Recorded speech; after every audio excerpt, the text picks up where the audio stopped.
पूरी दुनिया समेत पाकिस्तान में भी ख़वातीन का आलमी दिन मनाया जा रहा है और ख़ास तौर पर लाहौर में भी आलमी यौम ख़वातीन की मुनासबत से एक फेस्टिवल इस वक्त सजा हुआ है जो कि चल रहा है।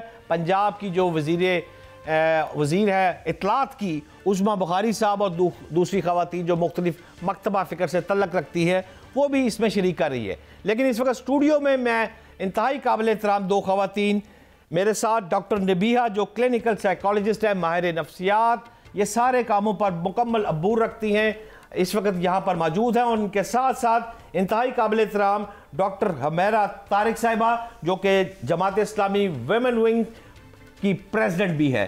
तो शुरू करते हैं सबसे पहले डॉक्टर नबीहा साहिबा से। डॉक्टर साहिबा कैसी हैं आप? मैं ठीक हूँ, अल्लाह का शुक्र। क्या देख रही हैं? इस वक्त आलमी यौम ख़वातीन का डे है और लोग सड़कों पर हैं। आप मेहरबानी करके मेरे स्टूडियो में तशरीफ़ ले आई, मैं आपका ममनून हूँ। सवाल आपसे ये पूछना चाहता हूँ कि इस वक्त अगर आप गौर करें तो आलमी बैंक के मुताबिक जो मसावात ख़वातीन के मुतल्लिक़ है वो तो 144वां नंबर है पूरी दुनिया में जी। और अब तो खैर वैसे 145वें नंबर पर पाकिस्तान आ गया है। इस सूरत हाल में पाकिस्तान में बेहतरी के लिए क्या इक़दाम होने चाहिए? ख़वातीन के लिए काम हो रहा है? आप सेटिस्फाई हैं या वज़ीर आला पंजाब मरीम नवाज साहिबा से कोई दरख्वास्त करना चाहेंगी तो वो ये प्रोग्राम देखती है, वो आपको बता देंगी और गाइड भी करेंगी। अगर आपको बेहतरी के लिए बात करना चाहती हैं तो हाज़िर खिदमत है मेरा। देखिए, सबसे पहले तो कि पाकिस्तान में ख़वातीन के हवाले से जब से मरीम नवाज शरीफ साहिबा आई हैं एज अ CM उन्होंने अपना काम जो है वो ज्वाइन किया है, बेहतरी आई है, काम हो रहा है। और ख़वातीन के हकूक़ के लिए वो कहती हैं कि ख़वातीन मेरी रेड लाइन है। तो अगर उन्होंने इतनी बड़ी बात की है तो इस बात को पूरा करने के लिए ज़ाहिर है कि वो तगोदो भी कर रही हैं और चीज़ें भी सामने आ रही हैं, हम देखते रहते हैं। मैं ख़ुद आपको पता है कि एक एंकर पर्सन भी हूँ और एक निजी TV चैनल से मेरा प्रोग्राम भी चलता है, तो मेरी सारी चीज़ों पर नज़र होती है बड़ी ख़ासम ख़ास। और ख़वातीन के हकूक़ के हवाले से मैं ख़ुद काम करती हूँ, वुमेन एम्पावरमेंट पे काम करती हूँ, ख़वातीन को रेस्क्यू करती हूँ।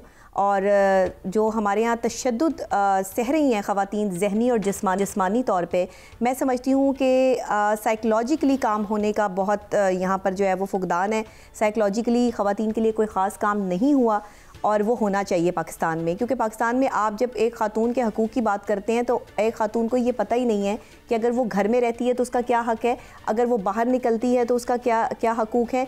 जब इस्लाम एक औरत को हकूक़ दे रहा है, इस्लाम मुकाम दे रहा है एक औरत को, तो फिर हमें भी चाहिए कि हम अपनी औरत को सिक्योर करें, ना सिर्फ हरेसमेंट से सिक्योर करें बल्कि हम उसको उसके हकूक़ की वजह से जो है वो सिक्योर करें। क्योंकि सबसे पहली बात जो एलिमेंट आता है वो ये आता है कि आप किसी शख्स को उसका हक़ कितना दे रहे हैं। एक औरत का जो हक़ है वो सल्ब हो रहा है उसके घर में भी, अगर वो बाहर जाती है तो वहाँ पे भी। सिचुएशन ये है कि मैं वज़ीर आला पंजाब मरीम नवाज शरीफ साहिबा से ये भी कहूँगी कि जहाँ वो इतने अच्छे काम कर रही हैं वहाँ साइकोलॉजिकल पॉइंट ऑफ व्यू से जिन ऑर्गेनाइजेशंस में ख़वातीन काम कर रही हैं वहाँ पे उनके लिए जो है वो कुछ साइकोलॉजिकली सेशंस का इस्तेमाल किया जाए उनके घरों के लिए कि उन्हें घरों को कैसे मेंटेन करना है, अपनी ज़िंदगी को कैसे गुजारना है। देखिए, स्कूल लेवल से ये काम शुरू होना चाहिए। स्कूल में साइकोलॉजिस्ट होने चाहिए। इंटरनेशनल लेवल पे आप देख लें कि स्कूल लेवल से ये काम शुरू होता है, वहाँ psychologist, clinical psychologist, mental health experts जो हैं वो उनकी राय ली जाती है, बच्चों का मेंटल हेल्थ चेकअप होता है, उनका IQ EQ लेवल्स चेक किए जाते हैं, उनको ग्रो ही ऐसे किया जाता है कि वो मेंटली किसी डिजास्टर में ना आए। दुरुस्त कह रही हैं आप, स्कूल लेवल से ही ये काम अगर पंजाब हुकूमत करेगी तो फिर आगे जाकर काम हो सकता है। इंतहाई काबिल एहतराम डॉक्टर हुमैरा साहिबा, यूनाइटेड नेशन में ख़वातीन के आलमी दिन के हवाले से जो तकरीब मुनक्कद हुई है उसमें जो सेक्रेटरी जनरल है उन्होंने ख़वातीन की आवाज़ दबाने के हवाले से कहा है कि डिजिटल टूल्स जो है वो इस्तेमाल हो रहे हैं इस वक्त दुनिया भर में। आपसे पूछना चाहता हूँ कि आप समझती हैं कि पाकिस्तान में भी ख़वातीन के ख़िलाफ़ कुछ डिजिटल टूल्स इस्तेमाल होते हैं या नहीं? और क्या औरत मार्च के हकूक़ की जंग है ये, या फिर मर्द से नफरत का इजहार के लिए ये फोरम बन चुका है? असल कहानी ज़रा आसान ज़बान में समझाएंगी आप मुझे? बहुत शुक्रिया। डॉक्टर साहिबा ने भी अहम पॉइंट्स पे मुतवज्जे किया। मैं असल में बस ये बात रखना चाहती हूँ कि हमारी 98% आबादी तो एलीट क्लास से ताल्लुक़ नहीं रखती। 98% आबादी तो ऐसी है जो बमुश्किल अपना वक्त पूरा कर रही है और 30% आबादी वो है जो गुर्बत की भी लकीर से नीचे है। अब हकूक़ की बात या साइकोलॉजिस्ट की बात या एजुकेशन की बात या फिर डिजिटल टूल्स की बात, ये तो एक बहुत महदूद तबके तक की बात है ना। तो हमारी तो बहुत 70% आबादी ऐसी है कि जो एजुकेशन से महरूम है, जो जिसके पास कोई सहूलत मौजूद नहीं है। आज पूरी दुनिया के अंदर विमेन डे मनाया जा रहा है, लेकिन सड़कों पे रोड़ी कूटने वाली औरत, खेतों में काम करने वाली औरत, मजदूरी करने वाली, फैक्ट्रियों में काम करने वाली और घरों में काम करने वाली औरत जो 2 वक्त की रोटी के लिए सरगर्दा है, उसे क्या पता है कि मेरे हकूक़ की क्या बात। तो डॉक्टर साहब क्या करे फिर? वो खातून सड़क पे भी ना आए तो क्या करे? असल बात ये नहीं है, बात ये है कि वो आने पे मजबूर क्यों है। बेसिक जो ड्यूटी है, जो बेसिक फ़र्ज़ बनता है वो स्टेट का बनता है कि वो औरत की कफ़ालत करे। अगर वो बेवा है तब भी करे, अगर उसको कहीं सेपरेशन हुई है तब भी करे, अगर वो पूरी फैमिली रखती है लेकिन इस महंगाई के दौर में उसकी ज़रूरियात पूरी नहीं हो रही। आज सूरत हाल ये है कि गर्ल चाइल्ड लेबर इतना घिनौना जुर्म है, वो भी हमारे यहाँ आम है। बच्ची घरों के अंदर किस तरह से जो है वो स्टेट अपनी जिम्मेदारी पूरी नहीं कर रही, ये कह रही है डॉक्टर साहब। स्टेट अपनी जिम्मेदारी बिल्कुल पूरी नहीं कर रही। नारे तो बहुत हैं, हम समझते थे कि औरत की हुकूमत होगी तो औरत के मसाइल हल होंगे। औरत की हुकूमत तो बतौर वज़ीर आज़म भी रह चुकी, औरत की हुकूमत आज बतौर वज़ीर आला भी मौजूद है। लेकिन औरत के मसाइल सिर्फ कानून बनाने से तो हल नहीं हो सकते। औरत के मसाइल तो कानून पर अमल दरामद होने से हल होंगे। औरत को बेसिकली तो हकीकत ये है कि आज 90% हमारी आबादी औरत की घर के अंदर डोमेस्टिक वायलेंस का शिकार है, ज़हनी जिस्मानी तशद्दुद का, अदारों के अंदर सेक्सुअल हरासमेंट का शिकार है, बाहर निकले तो तब वो हरासमेंट का शिकार है। तो कौन से हकूक की बात है जो हम कानून बनाने की ज़रूरत तो बाद में एग्री है डॉक्टर साहब। मैं थोड़ा सा इसको डिफ़ाइन कर देती हूँ कि डॉक्टर साहब क्या कहना चाह रही हैं। वो अपनी तरफ से जो है वो इस बात को जो है वो डिफ़ाइन कर रही हैं, ठीक है, वो रियासत की भी जिम्मेदारी बनती है। जाहिर है कि आप जो है वो एक स्टेट जो है इसको औरत को ऑन करे और उनके लिए जो है वो कानून बनाए, लेकिन सबसे पहले जिम्मेदारी आयद होती है कि आप अपनी सोच बदलें औरत के बारे में।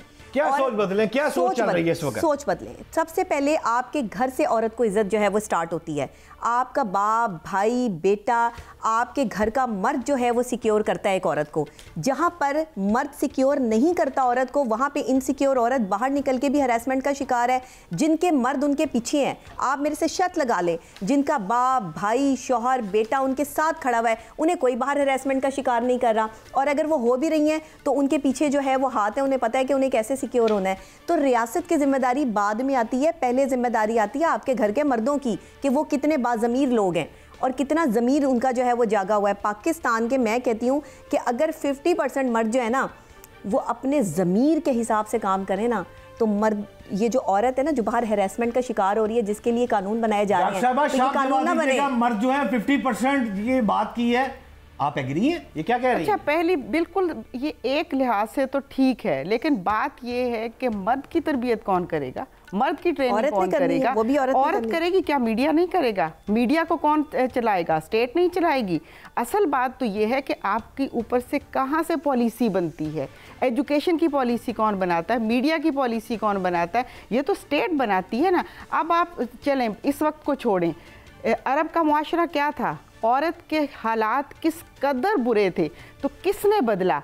नबी सल्लल्लाहु अलैहि वसल्लम बतौर हुक्मरान आए ना, तो औरत के बारे में बिल्कुल परसेप्शन बदल दिया, उसे घर की मलका बना दिया, उसे उसके पाँव के नीचे जन्नत करार दे दिया।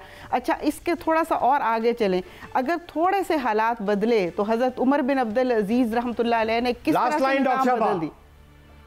लास्ट लाइन क्या कहना चाहेंगी? 1 मिनट डॉक्टर साहब, मैं आप वाइंड अप करें। जी जी, मैं बस यही कहना चाहूँगी कि जब तक स्टेट अपनी जिम्मेदारी अदा नहीं करती, मर्द की ट्रेनिंग भी करती है, औरत की भी करती है, तब कहीं जाकर मुआशरे बदलते हैं, घर भी बदलता है, मर्द भी बदलता है। दूसरी सूरत में हमेशा इसी तरह इंतशार होता है जैसे इस वक्त पाकिस्तान के अंदर मौजूद इंतशार होता है। डॉक्टर नबीहा साहब, लास्ट लाइन।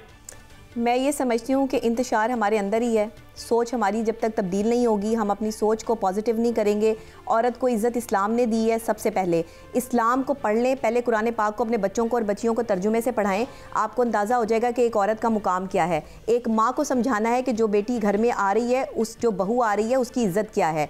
एक जो है वो बेटी को समझना है कि उसकी चादर और चार दीवारी का तकद्दुस क्या है, उसे बाहर जाके कैसे काम करना है। ये एक औरत की अपनी जिम्मेदारी भी होती है कि वो अपनी इज़्ज़त की हिफाज़त करे। और जैसे डॉक्टर हुमैरा तारिक नबी का फरमाया नुमाया 30% आबादी जो नाजरीन गुर्बत की लकीर से नीचे है। असल में Pakistan is agro based country है।